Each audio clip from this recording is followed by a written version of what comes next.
What's up, everybody? I'm Thomas J. Bellezza, and welcome to another live lesson.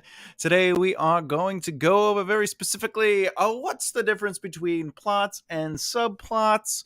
I'm going to give you real time examples. I'm going to break down off the top of my head how to really look at both plots and subplots. So, as they say, let's get to it and develop the right mindset.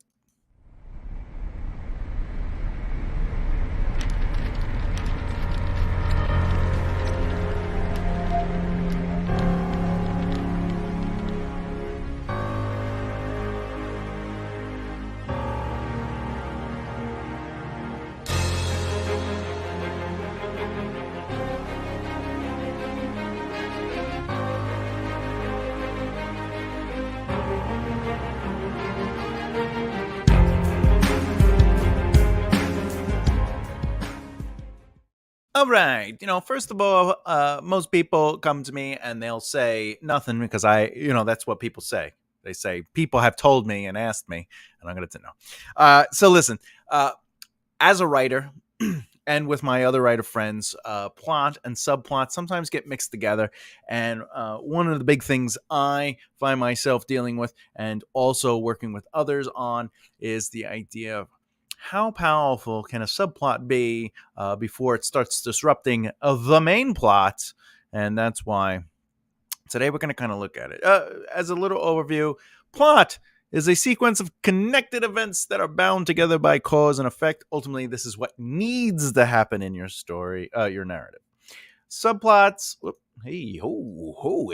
subplot is a story that exists within the main plot. The subplot is connected to the main story, but never overpowers it. But what does that mean? Sometimes that gets a little confusing. So I'm going to actually go over a couple of things and physically show you how to look at your plots and subplots. The first thing I would recommend is really focusing on the main plot. Now, traditionally, I would brainstorm my story. I would come up with ideas.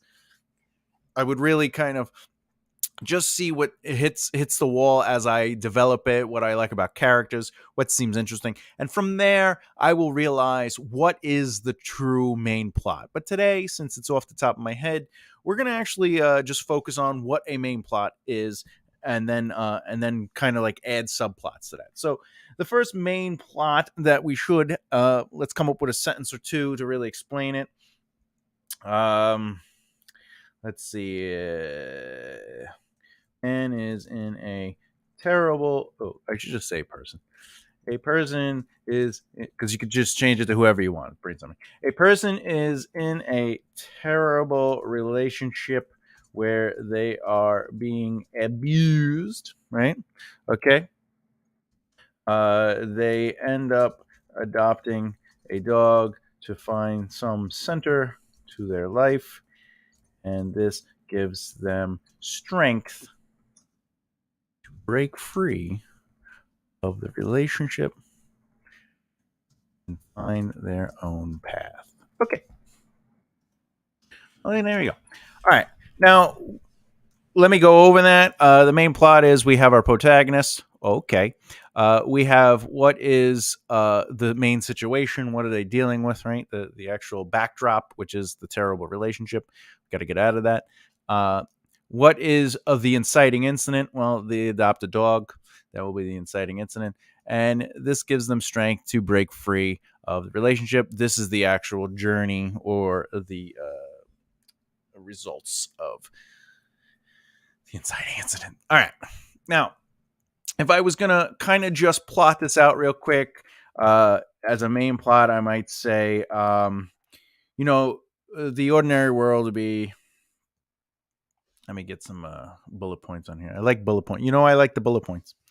Okay.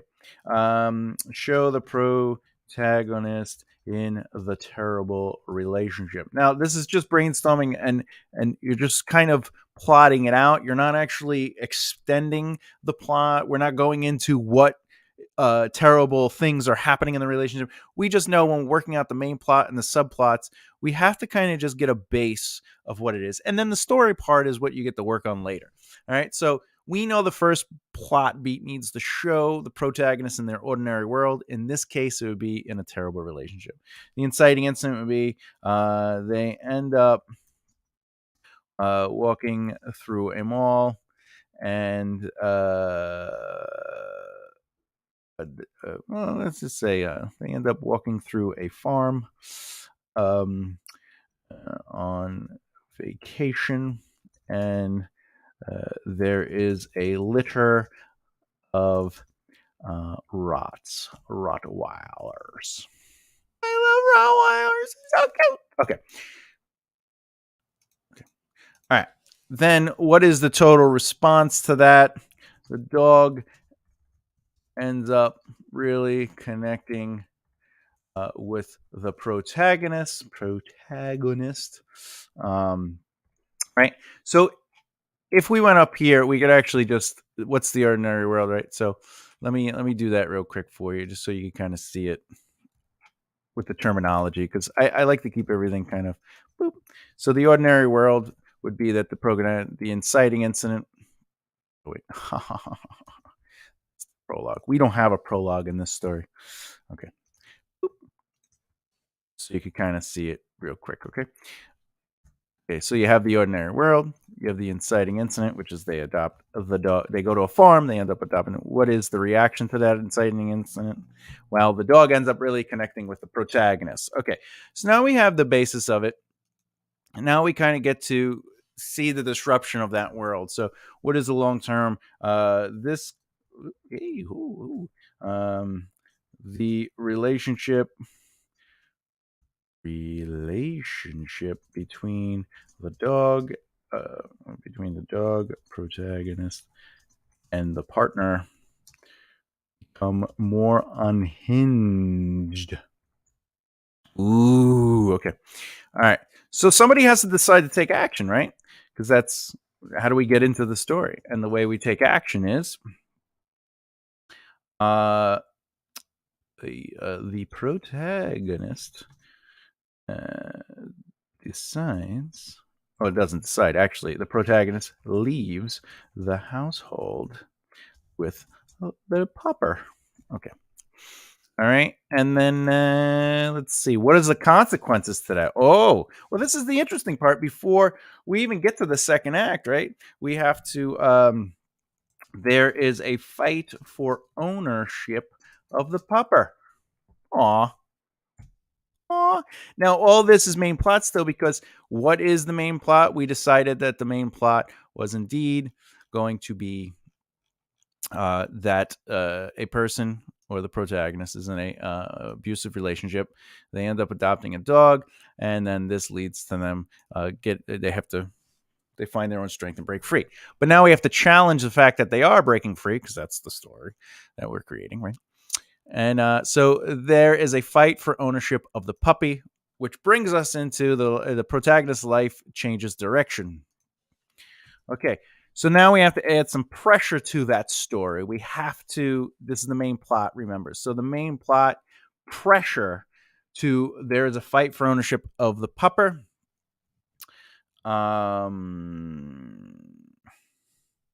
There is a legal battle as because both the protagonist and partner ended up paying for the dog together. I'm going to put in a note here saying the partner didn't really want the dog in the first place, but thought it would be a useful tool for manipulation, right? So there's motivation for you. Okay.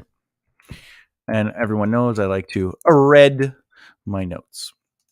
If you're having trouble seeing the screen, just let me know in the comments, okay? All right, so there is a legal battle. What is the twist to this legal battle?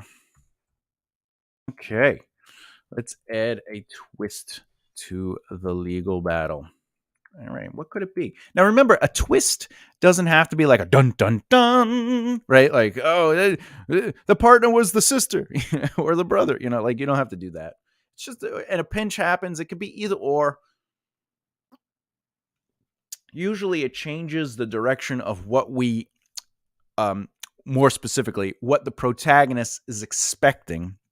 It switches the perspective of that direction. A quick example of that might be if the protagonist believes they have what it takes to enter a karate tournament, and they go to enter it, and they tell them you need to have a black belt and a sensei, and you have to have X amount of years of experience. They thought they were physically capable because they've been practicing on their own and studying their own. But the reality is that no, you need something else, which would ultimately, the twist, which brings us, because of the twist, the protagonist is pushed into the new world, which is, in that scenario, they would seek out a sensei or a school, which then would turn them into Act 2, which is them training with that sensei, etc., etc. But in this situation, what could the plot twist or the pinch happen? This is pretty fun. This is the part I like, is just kind of trying to figure out, right? So there is a legal battle because both protagonist and partner end up paying for the dog together. Ooh, ooh, ooh. The protagonist can't afford the lawyer. Oh, there we go. That's a nice twist or pinch. They defend themselves. Okay, so because of the because of the twist or pinch, what do you think happens? Anybody? I'm going to say that the protagonist loses the pupper. I own a Rottweiler myself, and I would be very upset. All right, so Act 2, in my mind, is that they have to get the dog back, right? That's, but they have to find the inner strength of themselves, be able to get their life together, and realize that they need the dog. So let's introduce the audience, the protagonist to the new world. In this situation, the protagonist living without the doggy, the pupper, and having to find a new place to live. Okay, all right. Now, honestly, I might go back here and say, because he's going to leave, right? So, protagonist leaves the house with the pupper, meaning that it might not be as interesting for them to get a place or whatever, but we could add finds a place to live. Okay, finds a new place to live. All right, so then we don't have to make that necessarily in a new world, but now it's the protagonist lives without the pupper in their new place. All right, so now we get to have a little bit of fun here. Okay, that's why it's called Fun and Games. It's not written here as Fun and Games, but this would be Fun and Games. This is where we actually get to learn a little bit about the characters, who they are, and usually this is actually where you would explore the subplots a little bit more as well. Maybe kind of give them a little bit more weight. Maybe some are started here, etc. But that does not mean the main plot is discarded or pushed to the side. We would still have to have a main plot being orchestrated. So what is the fun games here? The protagonist searches for ways to get back his dog legally, and gets therapy. Now, why do we need to get the therapy? Because our idea is that the character needs to find strength, the character needs to develop themselves, the protagonist, and whatever the case is. So since they've been getting therapy, they're living on their own, and they're also finding ways to get the dog. We have to compare their current world with how things were at the beginning. The protagonist feels more themselves. They are finding ways to live with less anxiety and are making more choices. Um, in fact, uh, in fact, they end up meeting another person as a friend, okay, who also has a pupper, okay, right? Also has a pupper. Now, why is that important? Well, there's a couple things. This actually could turn into a subplot. In addition to it being main plot, the main plot is that the other person has a pupper, uh, okay, and they are a animal lawyer. All right, what does that mean? Ooh. Well, uh, animal lawyers. Well, think of an animal lawyer as somebody who handles like animal rights, things like that, ownership. They resolve habitat positioning, etc., etc. So the reason this could turn into a subplot is because this person who is a friend right now could end up being a relationship, and that's why that would be a subplot. But we're not deciding on that yet. We're focusing on the main plot. We're still through. Ooh, we get to the midpoint. Oh yeah. All right. The protagonist decides to walk past the old house and sees the dog in the yard, the fenced yard. The pupper runs over to them and is super happy. That's what I would say, right? Pupper. It doesn't say my word is right. Okay, add to dictionary because pupper is a word to me. Okay, I have a pupper. All right. Now, obviously, in this situation, the partner would walk out and see this and complain. What does that lead to? You got it. A restraining or oh, you guys want to see them? I'm sorry about that. A restraining order is placed on the protagonist for visiting the property, and the ex-partner doesn't want to see them near the dog. Oh, nope, pupper. All right. Keep in mind, I'm writing. There's a microphone here, and I have the keys. So, am I ready? Okay, what is the... all right. The restraining order makes the case against the ex-partner harder. Makes the X case harder. Okay. And the new friend is for making their job harder. Okay. So now there's a couple things going on with that. We get into the last section of Act 2, which is we have to find a solution. So there's a couple of solutions to what's going on. Where we are right now is there's a restraining order. The protagonist doesn't have the dog, and ultimately, they live on their own and they're reclaiming their life. They've been going to therapy, which, by the way, in the story, we'd see more moments of therapy.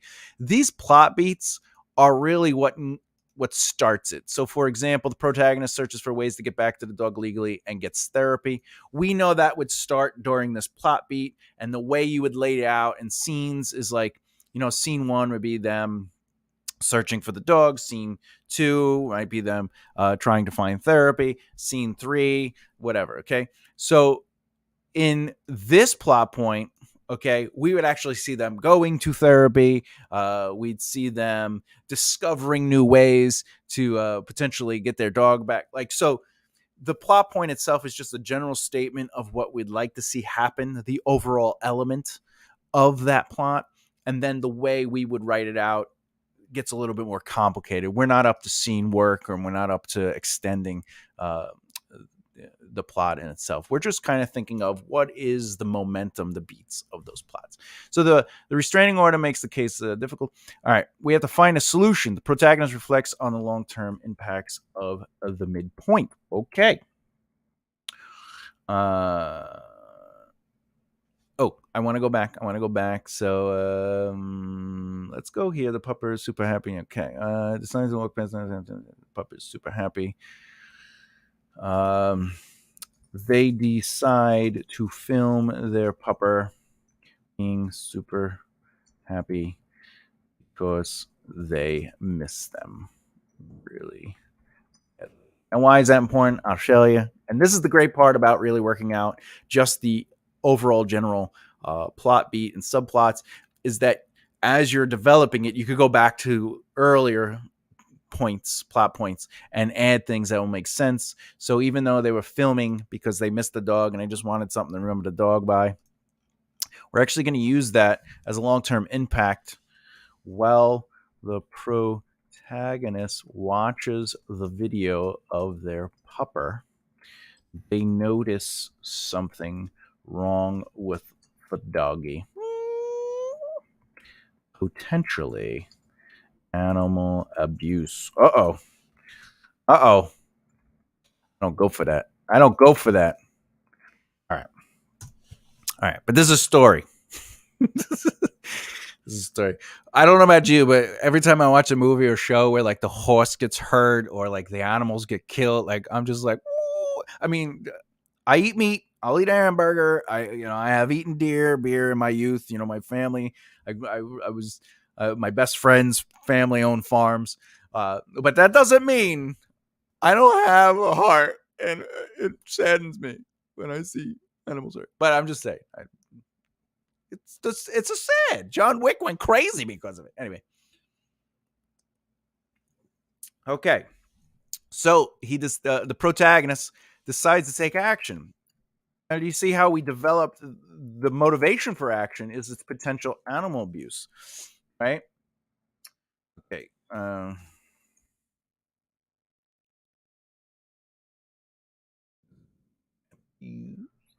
Okay. So the protagonist, oh my god, and the new friend take this video to the Animal Control Agency to file a suspected cruelty to animals claim. Oh yeah, stuff is happening. All right. Now, despite the setbacks, the protagonist decides that they will succeed no matter what. All right.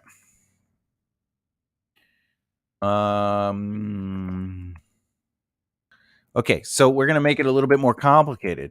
So, the ex-partner is planning on moving out of state. Which is going to make the Act 3 a little harder, which is where we're going now. Act 3 faces significant difficulties. There's a time restraint on this now, right? Okay.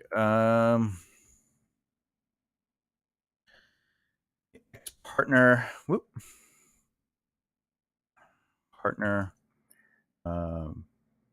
packs up their moving truck and leaves. Okay. The protagonist tries to stop them before they leave the driveway. The pupper is sad and barking. The ex-partner yells and hits the dog. All right. Okay. All right. Now we know that is definitely happening. There is definitely animal abuse. Ultimately, the ex-partner almost runs over the protagonist and leaves. All right. So, another plot twist pinch. The protagonist experiences a completely unexpected event, making all things worse. What is that? Well, turns out, oh, hey, whoo, hey, whoo, hey. Turns out they got hurt when the truck ran over their foot. Okay. Actually, you know what? I'm gonna go a little darker. I'm gonna make this a little harder, right? So, in 1 week since okay, in several months since the ex partner moved away, a mutual friend meets up with the protagonist and tells them that they are sorry about the pupper. And the protagonist says that they're still trying to get custody of the mutual friend says that the dog was put in the animal hospital with a broken leg, and they discovered, oh, here comes cancer in the pupper. Okay. Plot twist, which is this, okay, leads to the darkest moment. All right. Now, we could either have the pupper die, okay, which would be terrible, terrible. This is not the story I want to watch or read. So, what we're going, but we still have to make a darkest moment, which means that we might be able to take the cancer and make that this. Okay. So let's rework that a little bit. So the mutual friend says that the dog was put into the animal hospital with a broken leg. And the protagonist and new friend use this information to really push.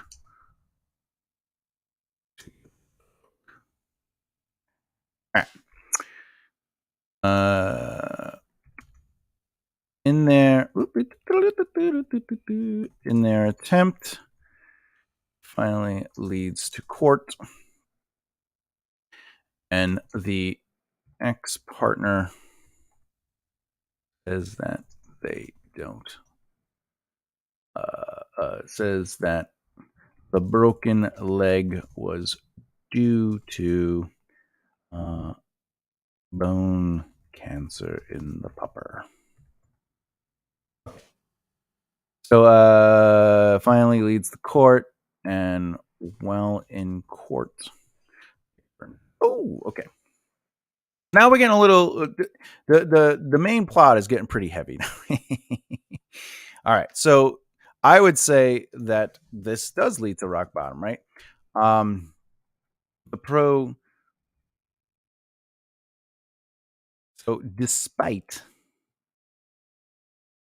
the results of bone cancer in the pupper, the protagonist will get the doggy back no matter what happens. All right.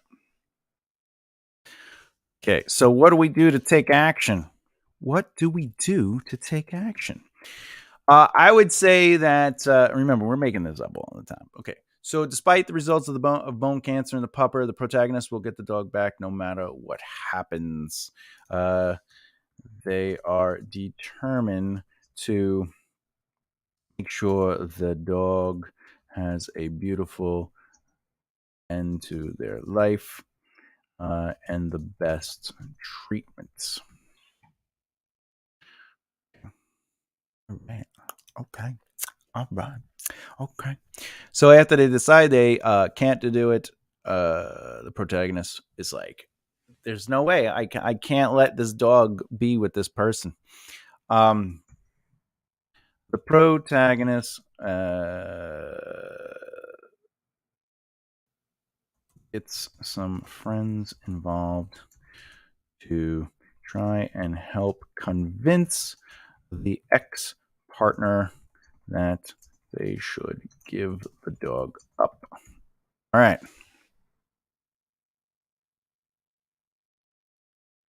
Turns out the ex partner doesn't even care about the pupper. They usually stay outside and she feeds, she, no, they feed the pupper, you know, generic food. Pupper, the parent, they usually stay outside on a rope. All right. So clearly, this X is like terribly, terribly human being. All right. So this is the last three beats of the story. Okay. The ex partner now lives 2 states away, right? And the ex partner who lives 2 states away, moving, leads to the protagonist going on an overnight adventure. Not an overnight, but an adventure with several friends who are going to get the dog back. This is the last battle. Let's see if it happens, okay?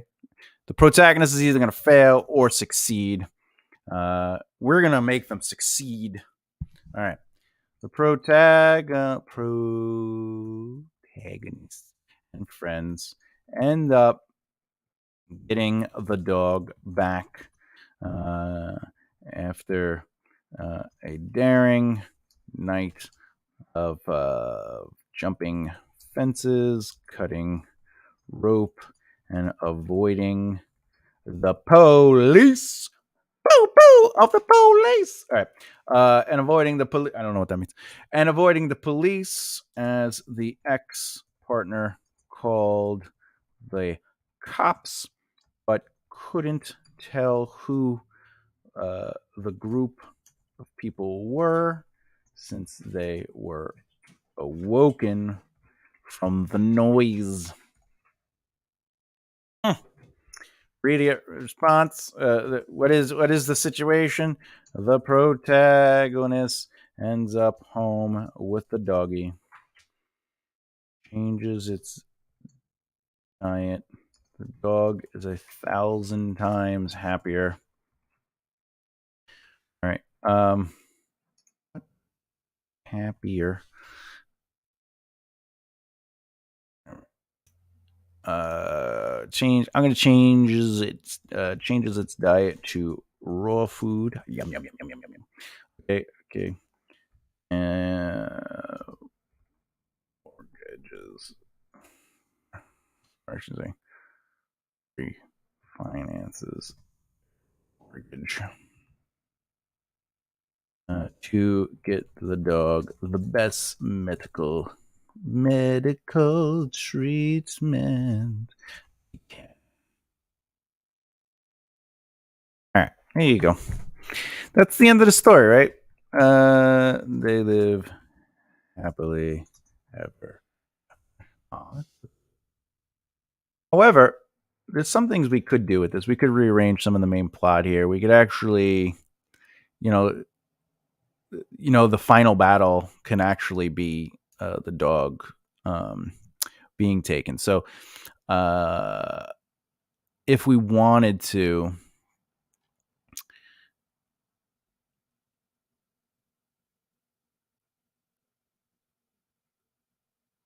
No, that's fine. That's fine. The next part loses the last battle. Leads the protagonist coming up. This, see, we could actually do this. We could go boop. All this is there, and then this goes here. Now we could have an actual ending, references there, finances, medical treatment. What happens? Months later, see the protagonist with the dog, all healthy, happy, and living comfortably. The protagonist is visited by the ex-partner, and they end up telling them that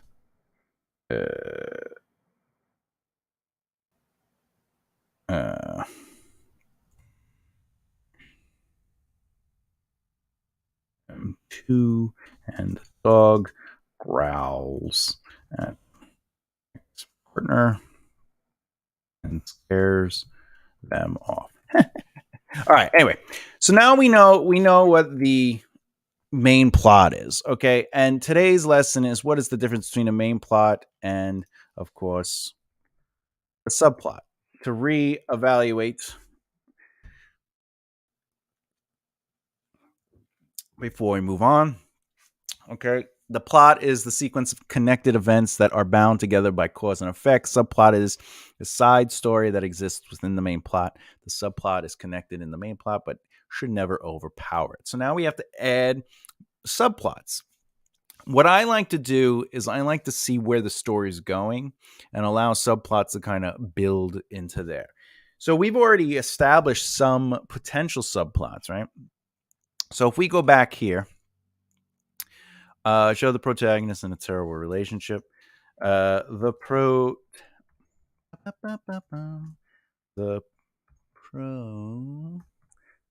protagonist's mental health. All right, so we know they need therapy, right?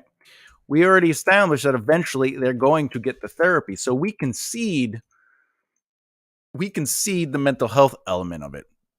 Now, obviously, the terrible relationship's probably not helping, and therefore it's fueling the mental health issue, which could be depression or anxiety or whatever the case is.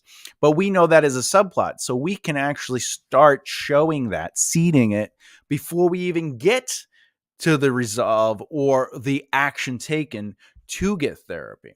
And if we were just going to go through the mental health thing, it doesn't have to actually influence each plot point.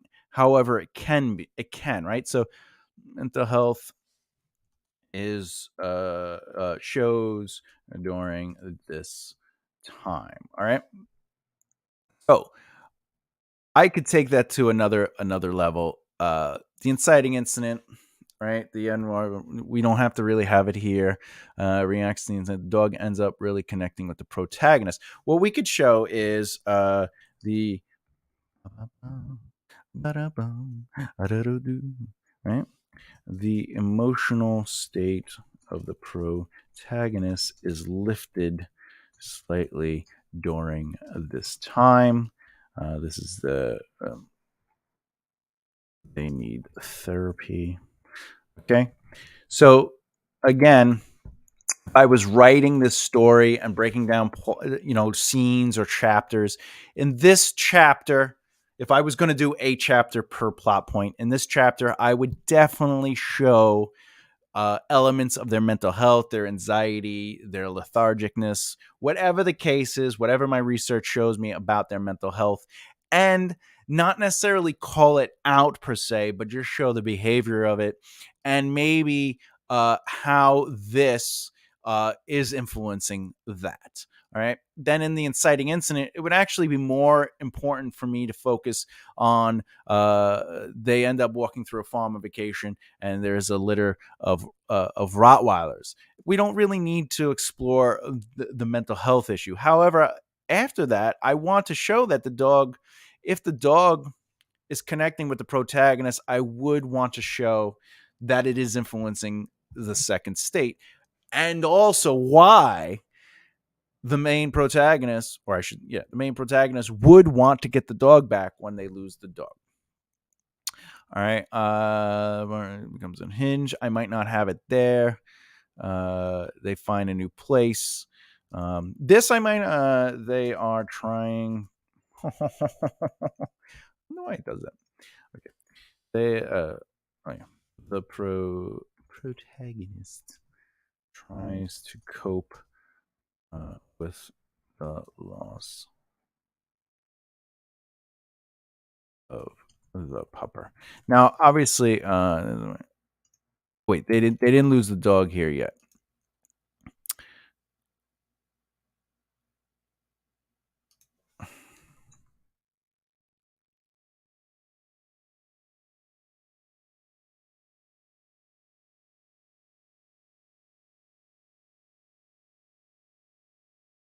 See, like I have to clean up things. The ex-partner is going to win the case since they have the receipt. All right. And that's going to be. All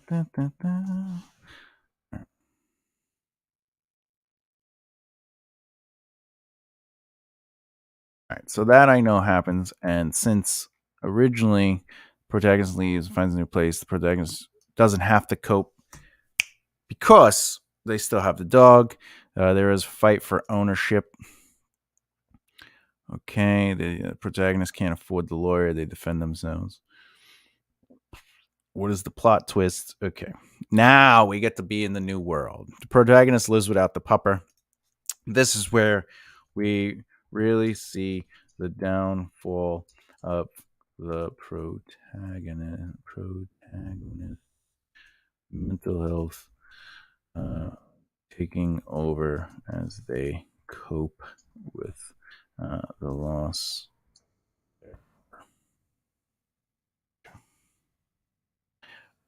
That makes most sense, right?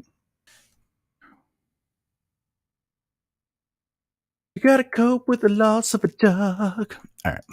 The protagonist searches for ways to get back.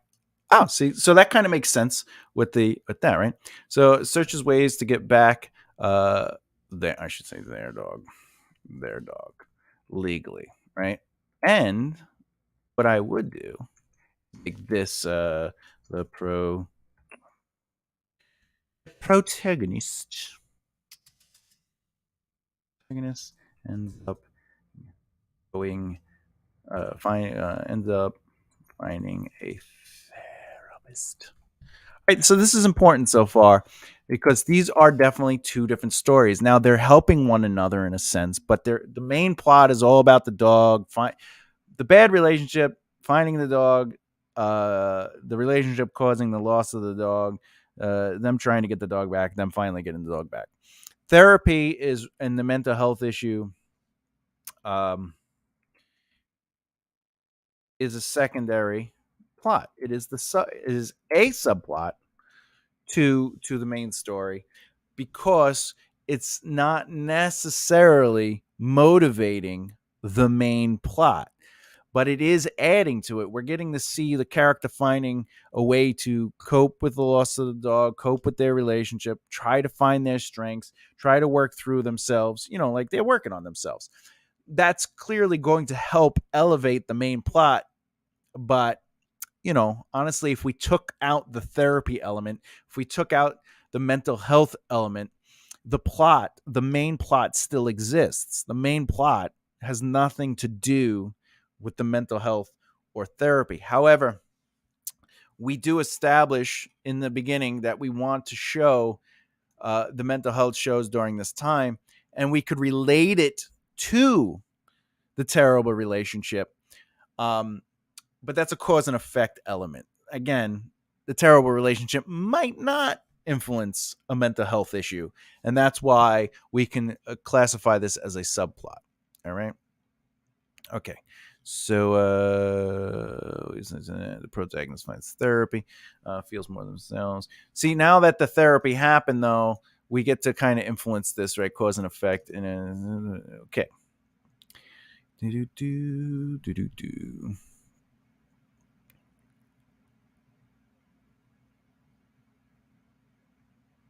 All right.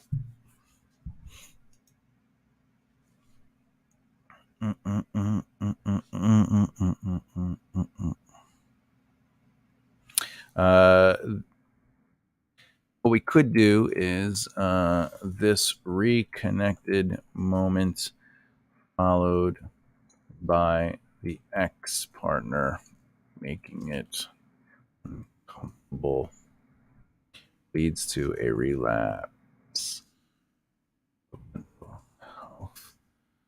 Uh,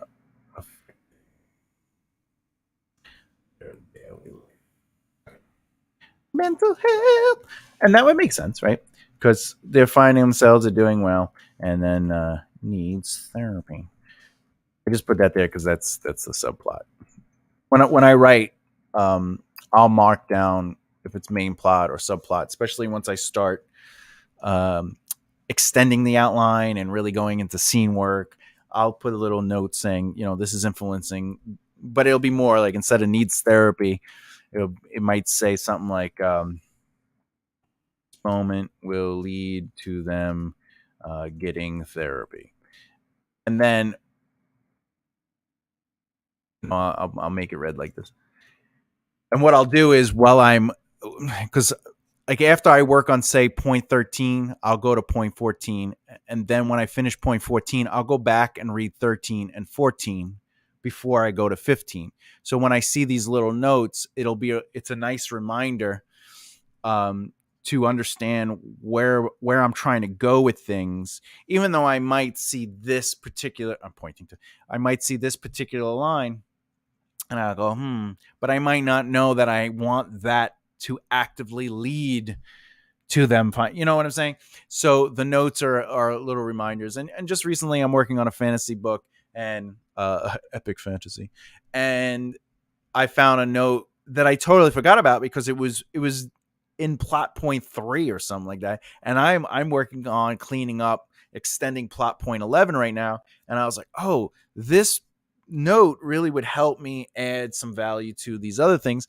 And it allowed me to go through 7, 8, 9, 10, and 11 and add this extra element to a subplot. So that's the advantage of those notes for me. I like to kind of keep track of where my brain is. Like, why do I want this beat? And the reason is it might not be evident here. Just like this moment. Oh no, the video. They decide to film the pupper being super happy with that, right?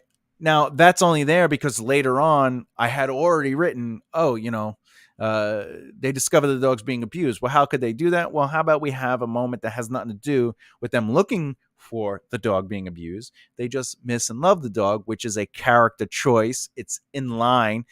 It's not a things are happening moment, because I'm not a fan of things are, lots of things are happening, but nothing is happening. I like things that happen because there's truth to it.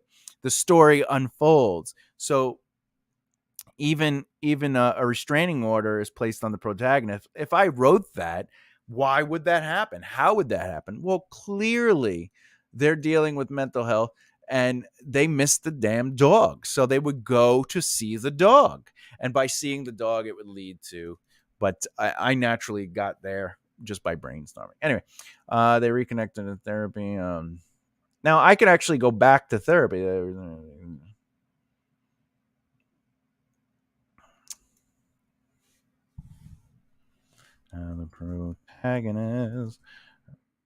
protagonist. In therapy, talking about what they experienced, how they seem to have made everything worse, and really want to make the changes that would help them reclaim their control, right? The therapist tells them to approach their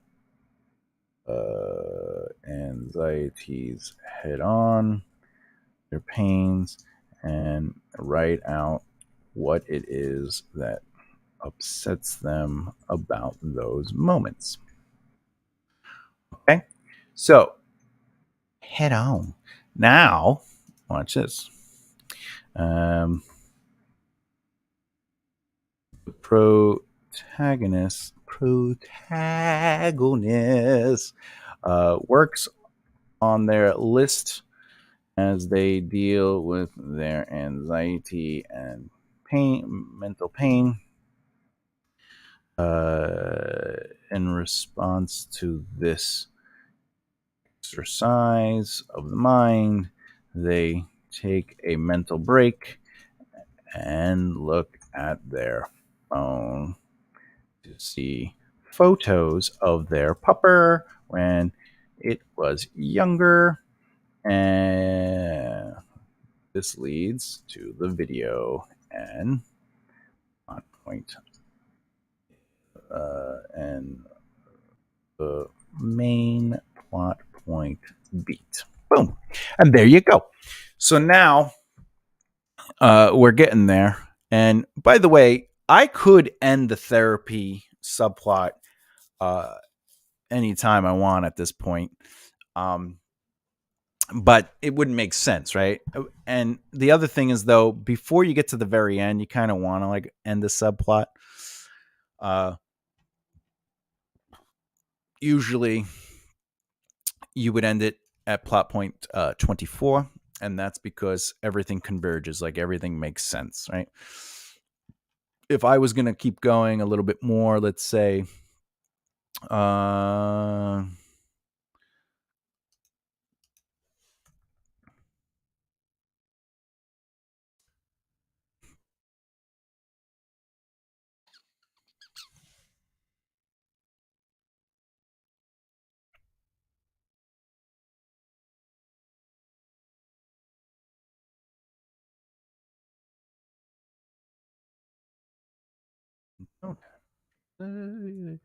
don't have control in this situation. They realize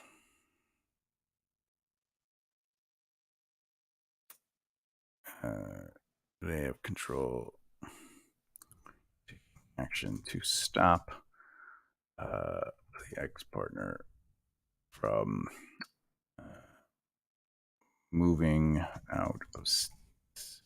All right, now clearly this is going to lead to a bad choice, but it needs therapy.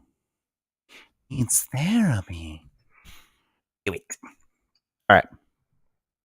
And if we are to continue, the ex-partner moves. Ultimately, the ex-partner almost runs over the protagonist and leaves. It's been several months. They finally leave. Okay.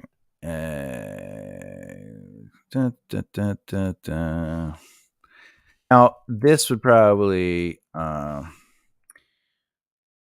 protagonist is in therapy and realizes that this is all about control from ex-partner, and that they have to let go of that control since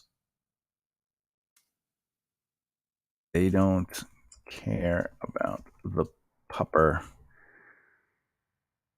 The protagonist does.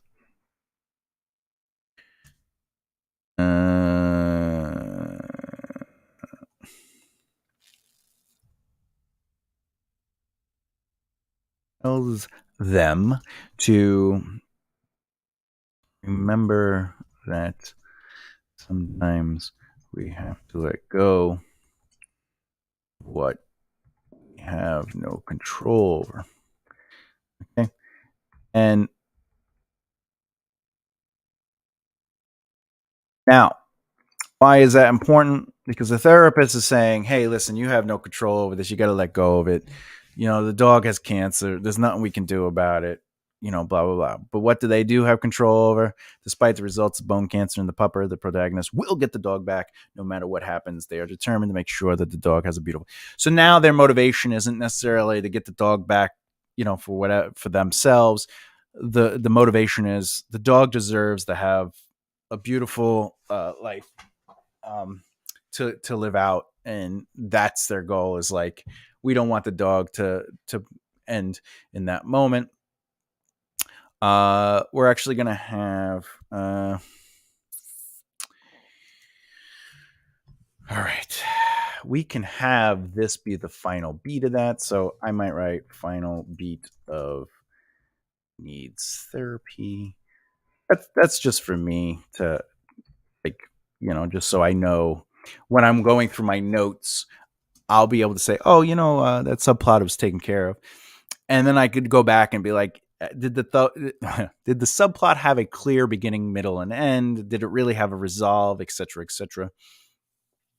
And in this situation, what I'm going to make the resolve, because they're deciding that they're back in control of their life, right? So the protagonist is in control of their life. They are looking at it differently and see the values of making stronger, clear choices despite what happens around them, without taking chances. What else can a person do? But without taking chances, things can't happen unless we make them happen. At least try to make them happen. We are the collection of our thoughts through the actions we take. Okay, so they have a moment of clarity, growth, development, and they're like, "Wait a minute, This person doesn't control me. I know what I want to do. You know what? I'm not going to play their game anymore. I'm gonna take the ball." And that leads to the final game. So, to kind of really put it into perspective, if we're going to look at what a plot line is and a subplot and how it really kind of makes, right? I took the main plot of ultimately, like, the person's in a bad relationship. They find a dog. The dog kind of brings a little bit life to them, helps them get direction. And ultimately,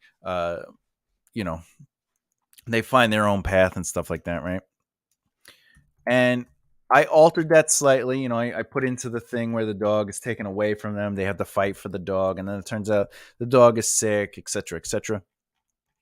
And the dog being sick could be a subplot also.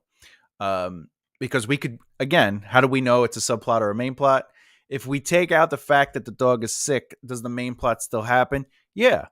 The ex still took the dog, and the protagonist still wants the dog back. It's changing slight motivations to the urgency of it and the time restraints.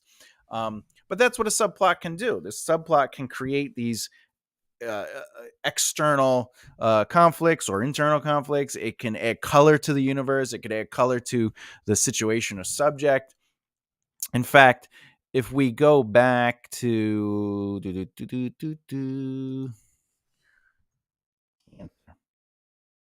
technically, this is where the dog subplot, right? So the dog has bone cancer, right? Cancer. Right? I might even say a bone, because that's the subplot. Bone cancer, right? Okay.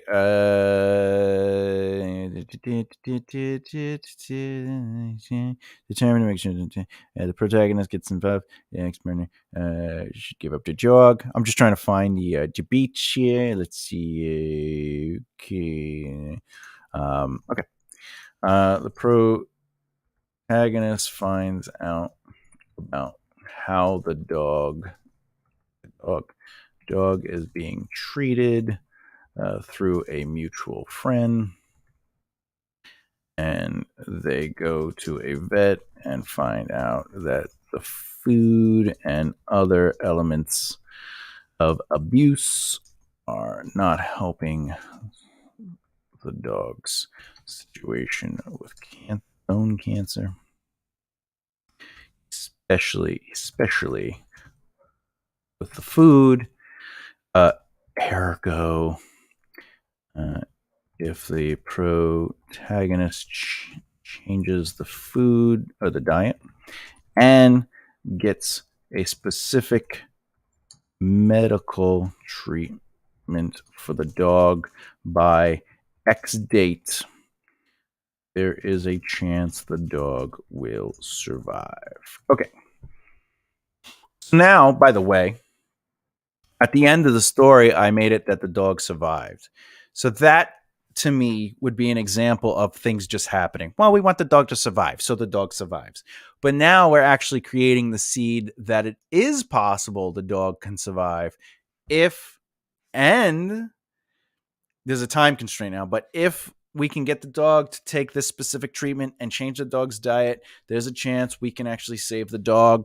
And now there's a time restraint, etc., etc. But we seeded that it is potential, and also that the protagonist is like, I want to help the dog and get the dog better. Now, why does this converge here is because we learn a way to find a solution to that particular subplot, and there is a finality to it. And of course, we actually we end that subplot down here, technically. Bone cancer. The pupper is healed. Okay. There you go. All right. So we added 2 subplots that kind of surround the main plot. And as you can see, not every subplot needs, right? They don't need to be in every plot point beat of a story. You can move subplots around. If you notice, they kind of add a little bit of energy to the main plot, but they don't necessarily directly influence the main plot in a way where if you take that subplot away, the main plot doesn't work. So keep that in mind when you're working on your stories and you're developing your main plot and you discover subplots. Because again, remember, I have this new friend. I can make that a subplot and put time into it. Does that new friendship turn into something else? Right now, that new friendship is directly influencing the main plot with a lawyer, right? I have legal advice. I can help you with this. But I can turn that into a romantic relationship if I want, and that becomes a subplot. And that's what you should do. So you look at your plots and you say to yourself, if I take this out, can my main plot still happen? The other question you should be asking yourself is, does this subplot take away from my main plot in a sense that it overpowers it? For example, if the therapy becomes the main focus of the story, and now it's not necessarily about the relationship, the dog, and getting the dog back and finding yourself.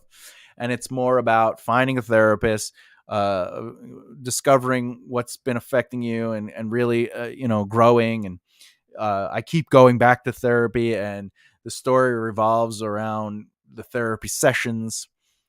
Then maybe I need to reevaluate the story. Do I want that to be the main plot? If I don't, then I have to make sure the main plot stands on its own. And you do that by taking out the subplots in your mind. You go, what happens to my main plot if I take these subplots out? And if the main plot's through line still exists, you can put the subplot back in, just kind of limit it down. Like if you've ever seen The Sopranos, Tony Soprano goes to therapy, but the show's not about them going to therapy, right? It's just a part of the show. It's a subplot to Tony's overall growth and elevation. I would say evolution, but he does stop the therapy. Spoiler, that's in one of the seasons for good. But any questions if anyone, I know there's some viewers. If there's any questions, just ask me. I'll be happy to answer them. If not, I'll just do my final thoughts. Uh, so I'll give you guys, I'll give everyone a few moments to think of any questions that they want. While you're thinking, just please comment the question, and I'll be happy to answer it. But ultimately, what the goal of today's lesson uh, was was to show you the different values between a main plot and a subplot and how they differ. The main difference is the main plot is featured in every single plot point. As you know, I do the 27 plot point outline. This is the short form, meaning I just do phrasing like this. You show them in a terrible relationship. So the extended would go into that a little deeper, and then of course, you have the scene work and everything, which is a whole other process. But so in the 27 plot point outline, uh, each of the 27 plot points would be influenced by the main plot first. No matter what, the main plot will be in every if you use the 27 plot points as a chapter per plot point, each chapter would have the main plot. If you use the 27 plot point outline, and you can do this, I could have I'll show you.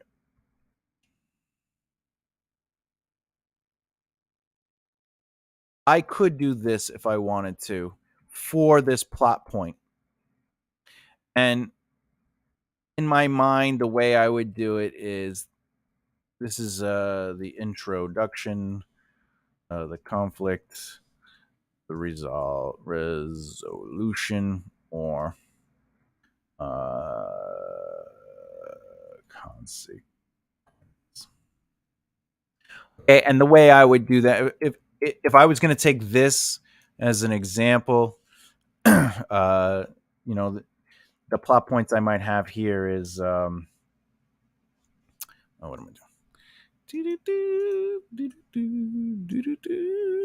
I like my bullet points. Okay. The way I would do this is this would be the relationship and what's annoying them. Oh, what is that? Annoying the protagonist. Okay. I might show them living their life and how the protagonist is being abused, right? Okay. Or I might actually chapter 2 maybe would focus on that, but the relationship, what's annoying the protagonists, what they both do for a living, and how they may have been in the past. Okay. Though I could also do this. The protagonist reflects on what they used to be in life when they first met. Right, you could do that, and then the resolution or the consequence to all of this would be ultimately they take a vacation. They I might say they have a vacation coming up. I'll tell you why I'm doing that, because I'll explain inciting incident and ordinary world rules in a second. They have a vacation coming up that they have been planning. Okay. They go off on their vacation. Um, but they are not really talking to one another. This is the plane. This is going to the plane. The plane. Or driving there, right? Driving there. And the adventure and staying. Drive. Okay. So this is going to be the drive there. All right. So what I did was I actually extended the ordinary world into just 3 separate beats. And what is the advantage of that? Well, now I get to have kind of more intimate, quicker chapters instead of a chapter being 3,000 to 5,000 words. Whereas in an epic fantasy, that's not too uncommon. Now this chapter might be 800 words or 1,500 words, and this chapter will be 800 to 1,500 words, or this chapter might be 800 to 1,500 words.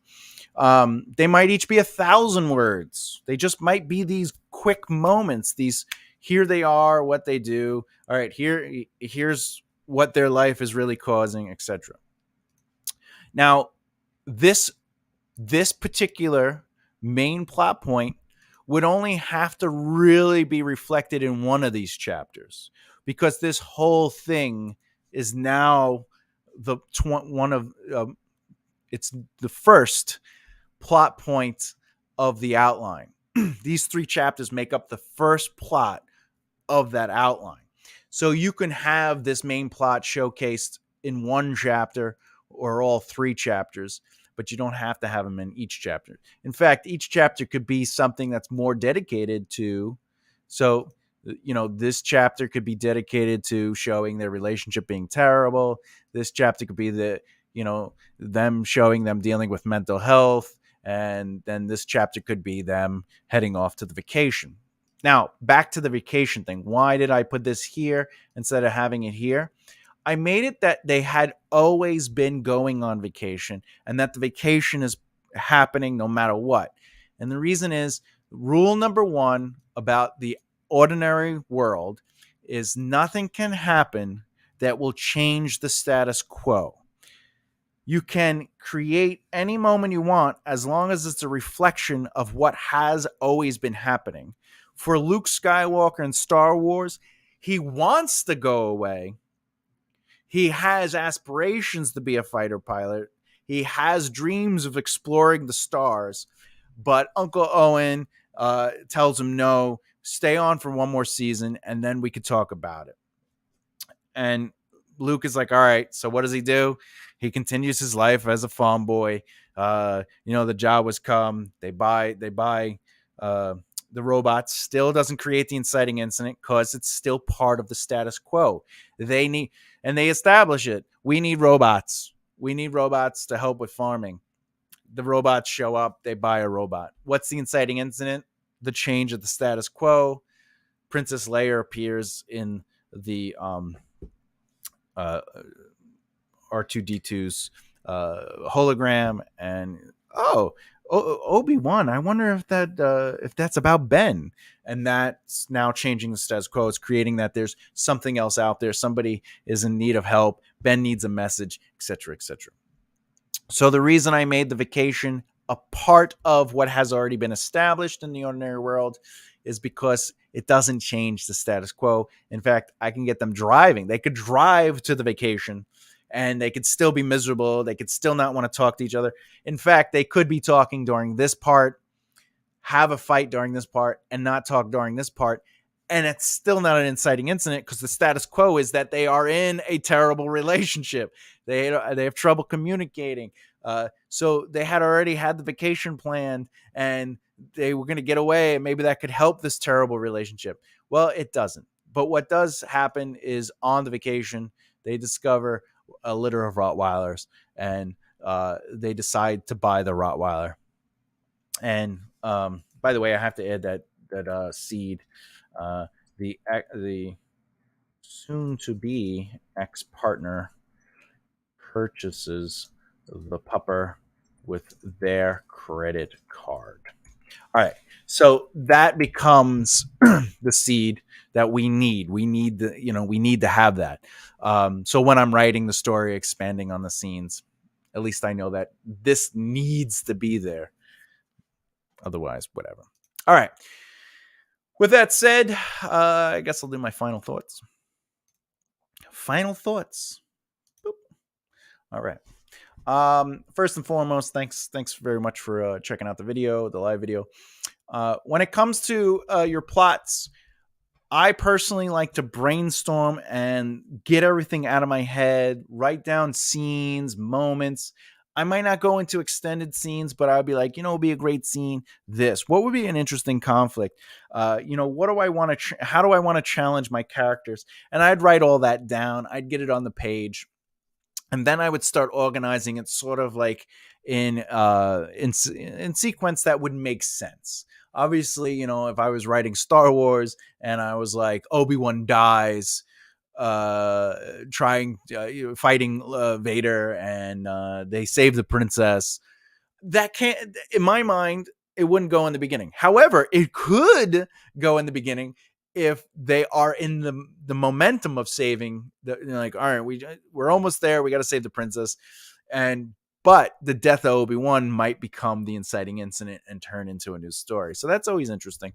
However, if I was writing Star Wars, the brain dumping would be, Obi-Wan could die at the Obi-Wan could die, and that would influence Luke Skywalker. So I'd write that down. And I'd be like, they definitely will have to save the princess. Oh, it'd be interesting if in a power move to show the strength of the Empire, they destroy a planet with the Death Star.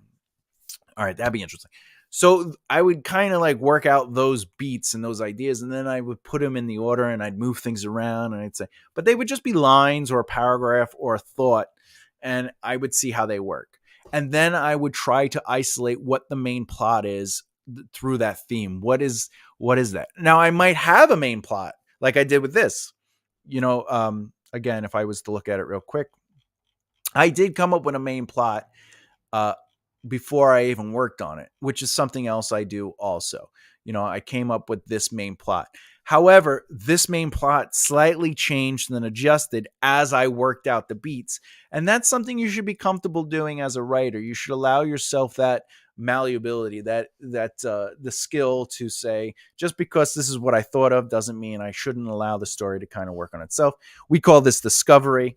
Some pantsers do that, because there's nothing wrong with being a pantser or an outliner, an architect or a gardener. However, I like to kind of do a little bit of both. I love outlining, as you can see, and I would brainstorm, and then I would outline, and then through the outline, as we did, I discovered the story, and I realized this seems a little interesting for me.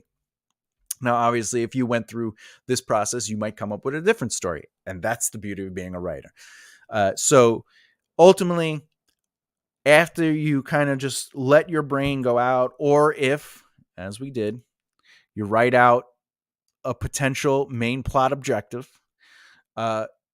then, go through the steps of figuring out the succession of choices. And, the best thing to do is always, what are the consequences? And that's why I really like the 27 plot point outline, because it already establishes setup, conflict, consequence or result, resolution, motivation, pushback, twists. Like, those beats are naturally there, and it gets you to really think about, what would it be? What could the consequence be to this moment? And then once you have the main plot, then go through the main plot and look at what stands out. Like I said, if you introduce a friend or a tertiary character, or for example, the dog has cancer in this example, that's a subplot. So you can explore that. What does that look like? Is it a major subplot? It wasn't really. It only had maybe 3 beats I kind of gave to it, and a resolution. I added some friends in there. I could technically go back to the very beginning of the outline and say, how do these friends influence the story a little bit more? What is their subplots? Do I show, right off the bat, boop, I could go here, and the subplot could be the soon-to-be ex-partner doesn't let the protagonists hang out with their friends. Okay, this is mutual friends. Okay, and since they're mutual friends, what we could do is now we create, even though they all went to college together. Okay, so that's starting the seed to allowing, all right, because again, you don't want things to just happen. You want things to be earned. That's the story. The plot is what needs to happen. The story is how it unfolds, and that's what creates a narrative. A narrative is made up of both plot and story. In this situation, if the friends, if I mutual, okay. See why I also have the notes here? Because like if I'm searching, I could just write bone cancer and it'll take me right to the note bone cancer.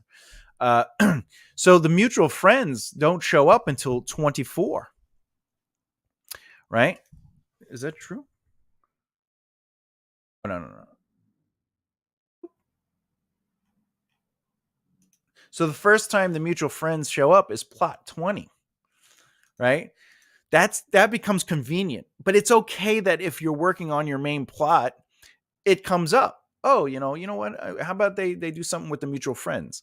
But now I have to go back and create the mutual friends subplot, which obviously I added it into the ordinary world. The ordinary world is that they don't really get to talk to their friends who are mutual friends, who are friends they went to college with. Okay, which would mean I would bring up a friend, or who would really have loved this trip, blah blah blah blah blah blah. Oh yeah, but we don't need to go with them. And it's like, why not? It's like, well, every time you hang out with so and so, you act a fool, and yeah, but you like blah blah blah's partner. You guys could do, yeah, but then we're not spending time, and you people are doing your thing, right? So you could create that kind of that conflict already, or that control, okay, and that's the brilliance of the main plot. Is as you work through it, you're creating what you would like to see happen, because remember, plot is what needs to happen. So things that you need to happen, you see happening, it's okay to kind of like, these are happening, but now you have to create the story of it, which is the seeding, the conflicts, the consequences, challenging things, and that gets a little bit more fun. And that's what the value of a subplot is. They start adding these small little distractions to the consistency of that main plot. And if you look at Lord of the Rings, that happens too. All right, so in closing, with the final thoughts, allow your main plot to drive the story through the development of your subplots, character development, and ultimately you want to challenge your main plot to hopefully discover subplots in that challenge. As always, if you like what you're seeing, if you're new here, please subscribe to support the Right Mindset channel. If you've been here for quite some time, but you haven't really made that lunge, please hit the subscribe button, press that bell icon so you don't miss out. Traditionally, I have a question here. I guess the real question is, when you're writing or how do you work out your plots and subplots when you're working through the beginning stages of your story before you get into the physical writing? So again, thank you. And next time, what is next time? What? No, that's not next time. Let's see. Well, I know every other Saturday is how I do this. So if I was to look at next Saturday, what am I doing next Saturday? Boom. Oh. Next Saturday, I'm actually going to continue the How I Write Novels series, and I'm going to work through the story that I am currently working on for that live. So with that said, anyway, have a great day. And as always, keep developing the right mindset. I'll see you next time. Thanks again. Love you all. Bye.